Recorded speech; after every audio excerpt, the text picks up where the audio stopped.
a major meddling agenda. Major meddling agenda.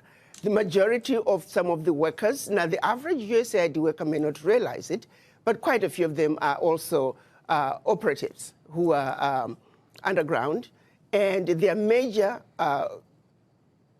agenda is to destabilize governments, destabilize countries. If you think about it, their sole purpose, for example, filling in the gaps in healthcare and education, where is the change? Show me one country that USAID was in and education improved. Show me what country where USAID was in and healthcare improved. The social services they're bringing, it's peanuts. The American taxpayer needs to know the billions of dollars that are being given to USAID, a fraction is making it to the people. Look, one of the highest profile medicine programs is PEPFAR, which both Republicans and Democrats here in Washington are really having outcries about. It was one of the signature programs of President George W. Bush to try to respond to the HIV/AIDS epidemic in Africa. What's the view on that front? Let's look at what HIV/AIDS was used to do. We know of a program that was run out of South Africa where they actually were injecting people with the virus.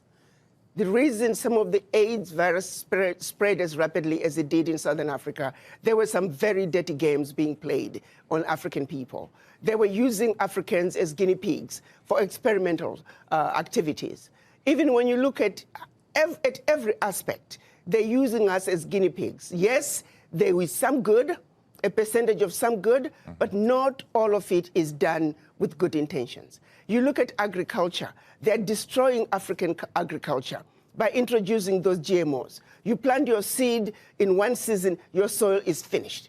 We used to have seeds that we can use from one season to the other. The introduction of GMOs through these agencies, USAID is one of them. We're destroying Africa in a massive way.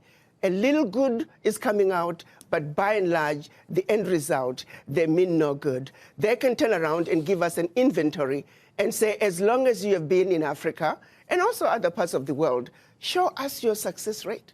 You claim you are helping governments with education and healthcare. Show us your success rate. But I also turn around and say, African governments, why do you need this little aid to assist you in providing proper healthcare, proper education? The average African government can afford to provide those services for their people. Europe cannot survive without Africa. One situation that people don't realize, post-World War, when the US came up with the Marshall Plan, what they don't tell you is that the contribution through exploitation of African minerals was actually the biggest funder of the European Recovery Plan, ERP, aka the Marshall Plan. US contributed $13 billion, which is now present day $175 billion, which, by the way, the American taxpayer must be paid back. Nobody's asking for that money back.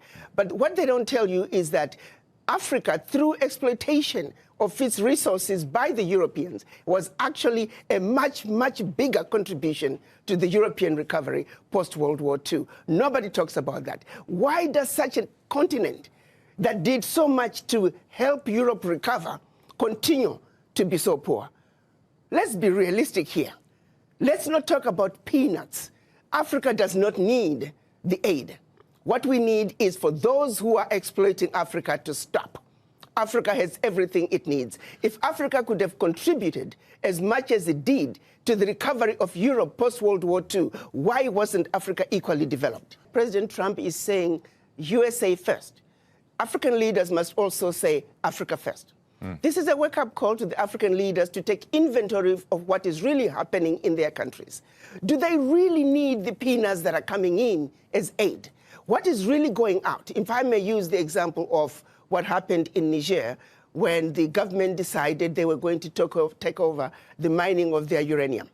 The French companies that were mining the uranium were paying the government 80 cents a kilo for the uranium, and then turning around and selling the uranium to the rest of the world at 200 euros a kilo.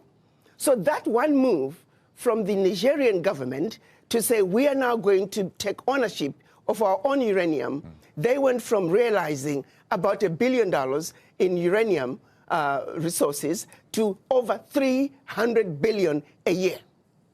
Do you realize what I'm talking about? No Huge. amount of Huge. NGO could bring that kind of money. And this is only one mineral. Now imagine the country taking inventory of all their minerals and benefiting from their natural resources like the rest of the countries in the Western world.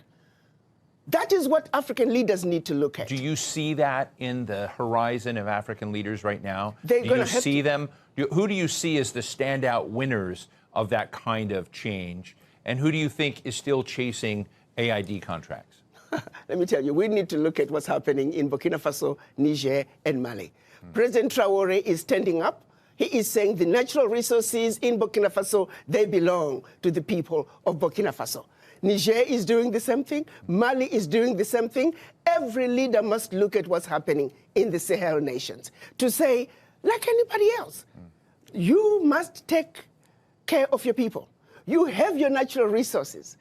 You have everything you need to take care of your people. Why do you continue to be beggars? Look at what is being brought in by not only USAID, but all the NGOs in your country. It's peanuts. It's a joke that the African leaders should continue to be beggars of peanuts when you are looking and allowing billions to get out of your country year in and year out, if not trillions, in natural resources that your people should be benefiting from.